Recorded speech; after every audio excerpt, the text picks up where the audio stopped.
Nessa nova versão, começamos a desenvolver o ProChef H5 para o lado do cliente também.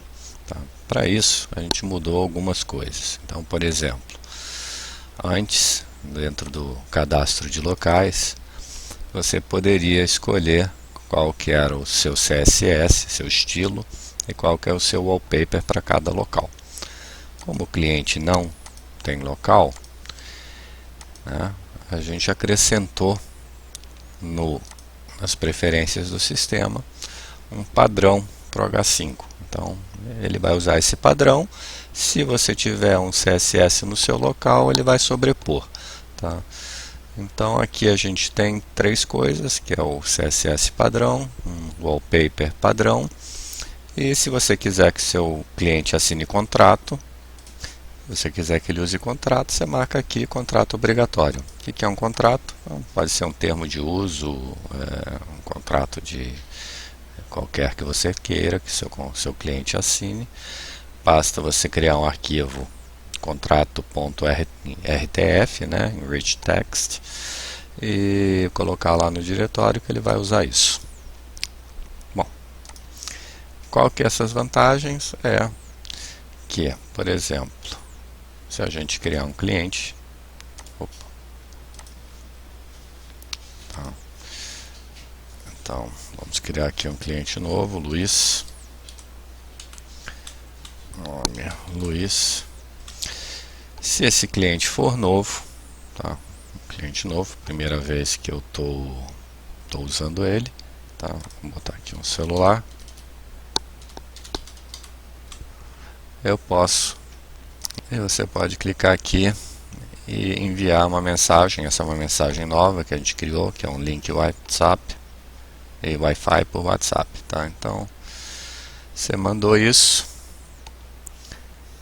Se a gente olhar aqui o WhatsApp, o seu cliente vai receber essa mensagem, né, com os dados para ele poder logar aqui na rede.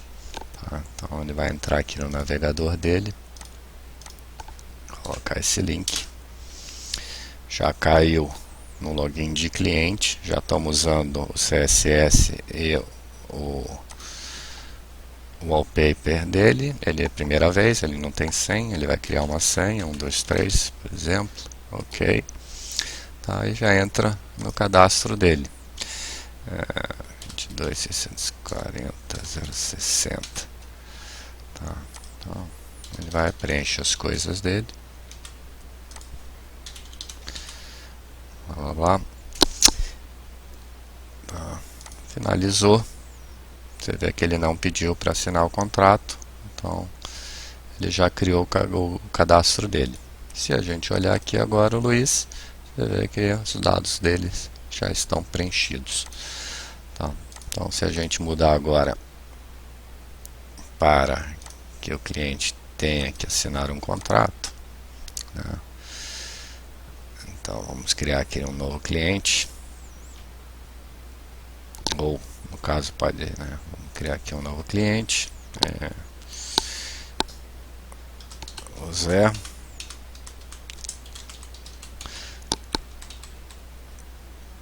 Tá aqui o meu celular.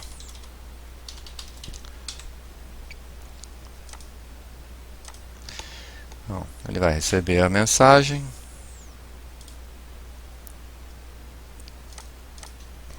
Chegou aqui, o Zé. Ok, vamos lá no nosso navegador, sair desse cliente, tá. Entrar aqui no Zé, 1, 2, 3, também, sei lá, um CEP 22, 640, 100.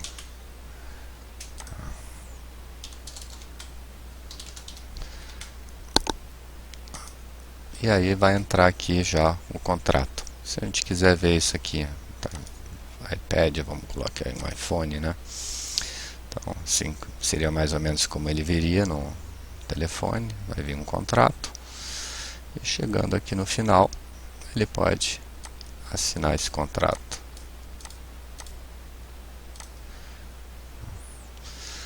Então, se a gente for agora olhar o nosso cliente, Zé Paulo. Ele, inclusive, já temos aqui a assinatura dele guardada. Tá? Outras coisas que a gente mudou um pouco, tá? Por exemplo, agora quando você reinicia o sistema, se eu não coloquei o tag para entrar direto como cliente ou como funcionário, ele vai entrar nesta tela em que você vai poder selecionar se você quer fazer a entrada por usuário, funcionário, né, ou por cliente. Então, vamos pegar aqui por funcionário. Tá, então aqui já está avisando as coisas. E aqui, por exemplo, se eu mudar de local, pegar a cozinha, você vê que ele já usa um CSS de cozinha. Tá? O que a gente mudou aqui também? A gente mudou algumas coisas aqui. Que seria, vamos abrir aqui o caixa. E vamos fazer algum pedido aqui. Inserir automático.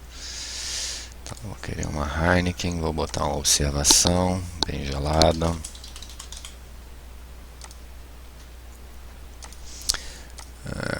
Vamos vender aqui um sorvete também, com observação também, sem caroço.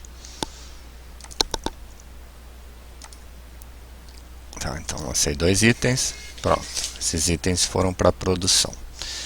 Se eu tiver aqui no meu módulo de produção lá na cozinha, esse módulo de produção trabalha preferencialmente, né, em iPads, tá? Com tablets, coisa maior. Então aqui a gente já vê ele, se ele tiver aqui. Então aqui eu tenho meus produtos que já aparecem aqui para produção. Então, vou pegar um iPad Pro, que é maiorzinho, virar ele. Vou botar 100% aqui.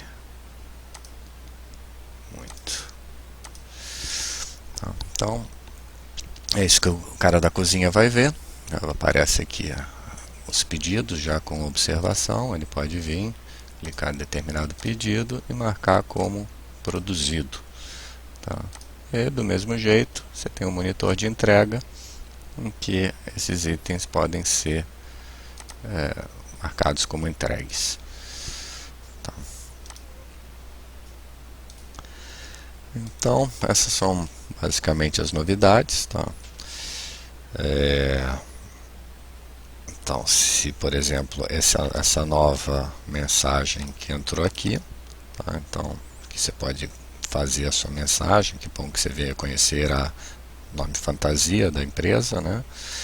Acesse sua conta via navegador, vamos dizer que faça seu cadastro e ganhe grátis alguma coisa, né? Vamos supor que isso aqui seja um chopp, aqui é yoga, né? Água de coco.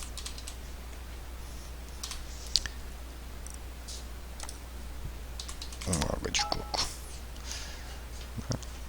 Então a gente mudou aqui. Qual que é a vantagem disso? Essa mensagem também, ela pode ser optativa. Ele vai perguntar se você quer mandar essa mensagem. Ela pode ser automática, o sistema vai mandar automaticamente.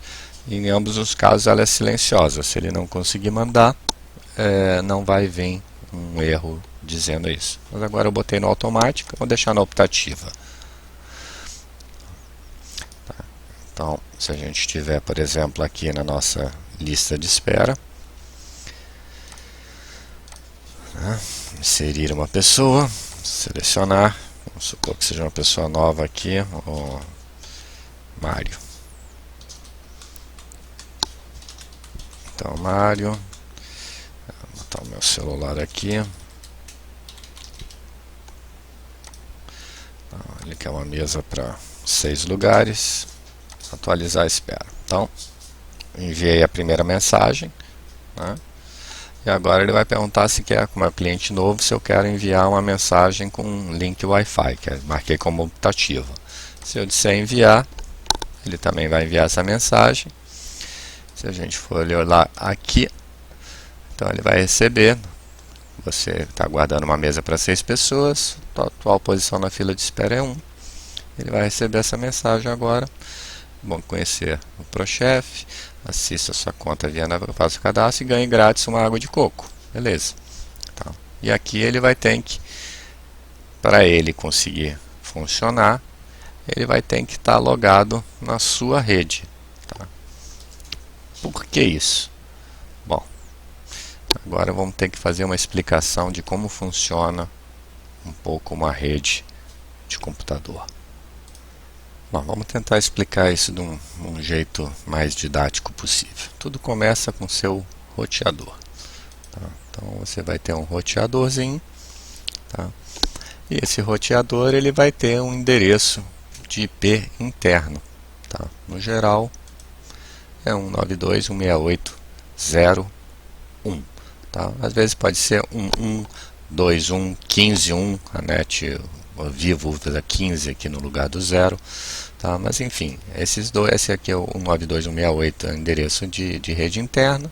Aqui a gente vai ter 255 roteadores que você pode colocar, e cada roteador vai poder ter 255 equipamentos. Então, esse roteador, né, podia ser um switch, mas como é um roteador, ele vai estar ligado na internet e, obviamente, vai ter lá a sua internet Wi-Fi também. Tá? Então, o que você vai fazer? Quando você tiver o seu computadorzinho, você vai ligar ele. Então, você vai ter o seu computador, ele pode estar ligado via Wi-Fi ou pode estar ligado via um cabinho de rede, né, dentro do seu roteadorzinho, certo?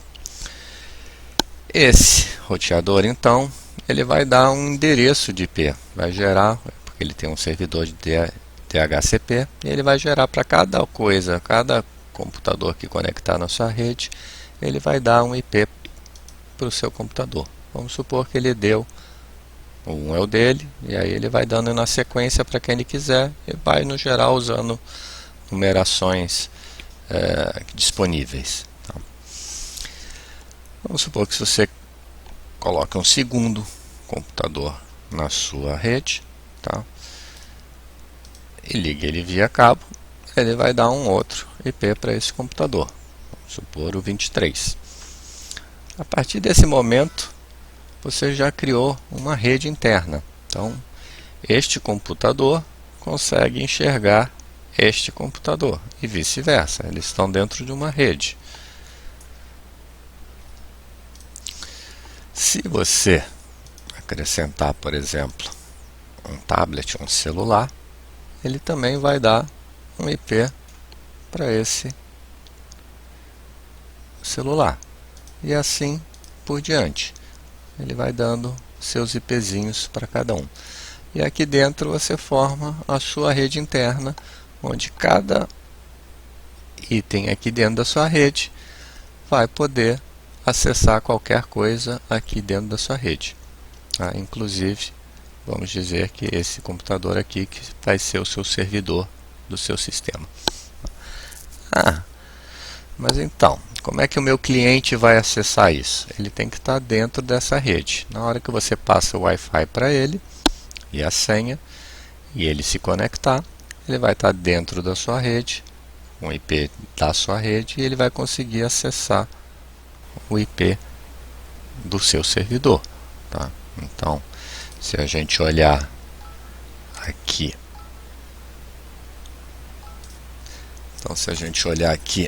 nas nossas configurações de frente de caixa, que é onde que a gente usa o servidor, então aqui a gente vai usar o nosso endereço de IP.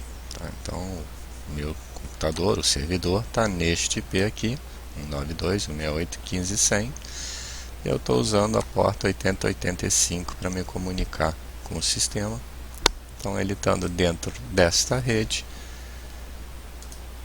ele 192.168.0, ele vai conseguir achar o servidor e vai se conectar com o sistema. Tá? Mas se ele não estiver na rede, não vai funcionar. Tá?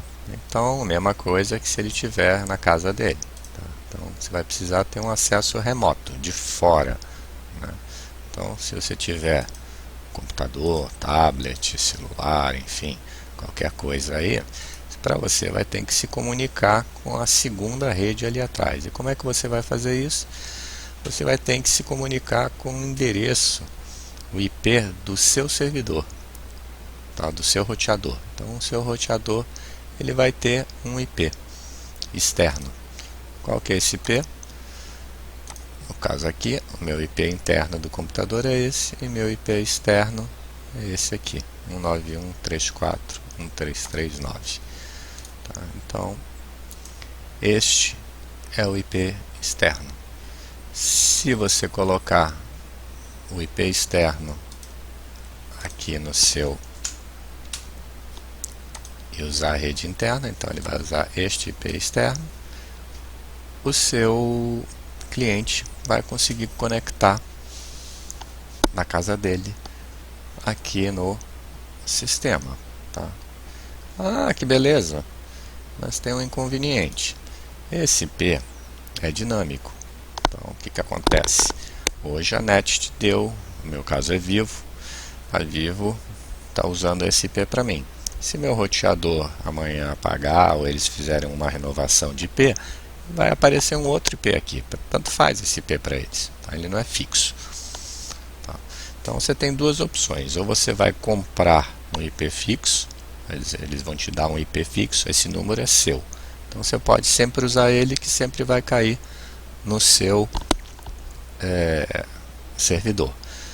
Tá? Que é o caso quando você compra um domínio. Então, se você usar o www.prochef.com.br, ele tem um IP fixo dele e sempre vai cair lá.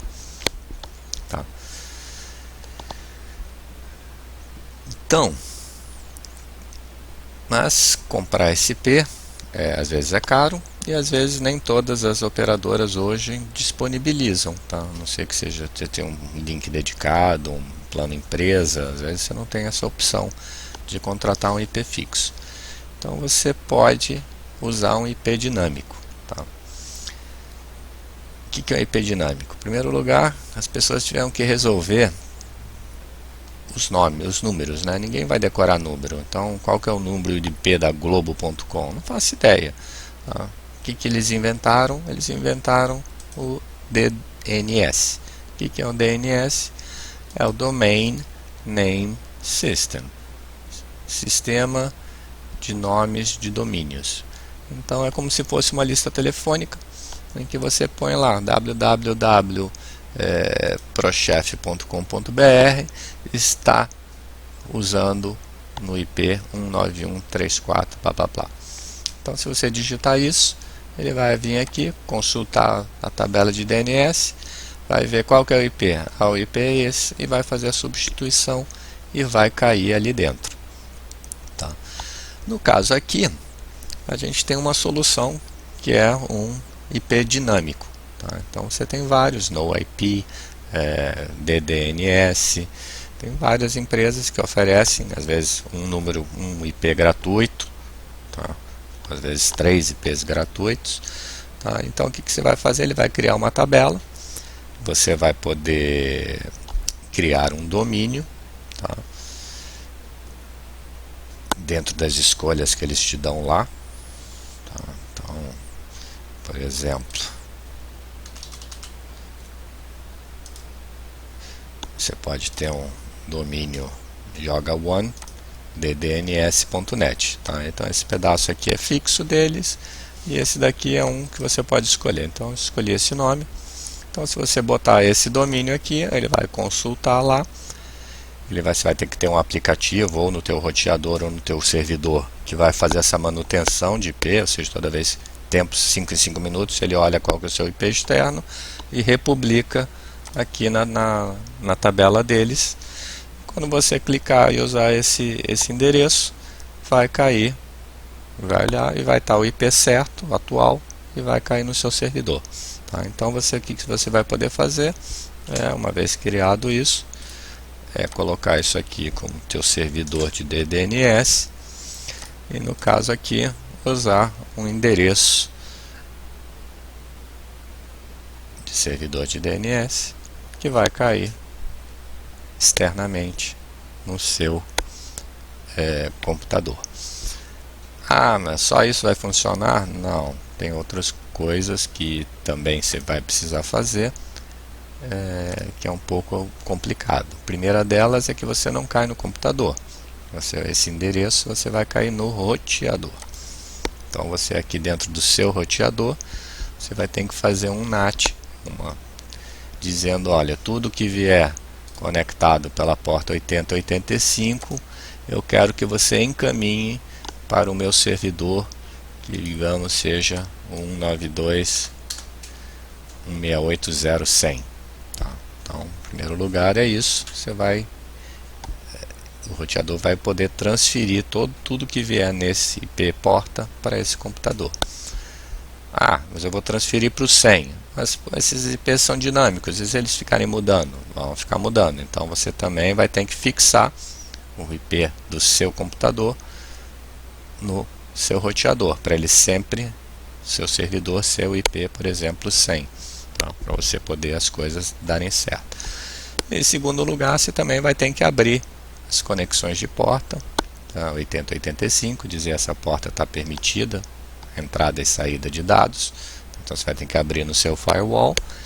E às vezes, dependendo da operadora, NET é muito comum, as portas já vêm todas fechadas e você vai ter que pedir para que eles abram essa porta também.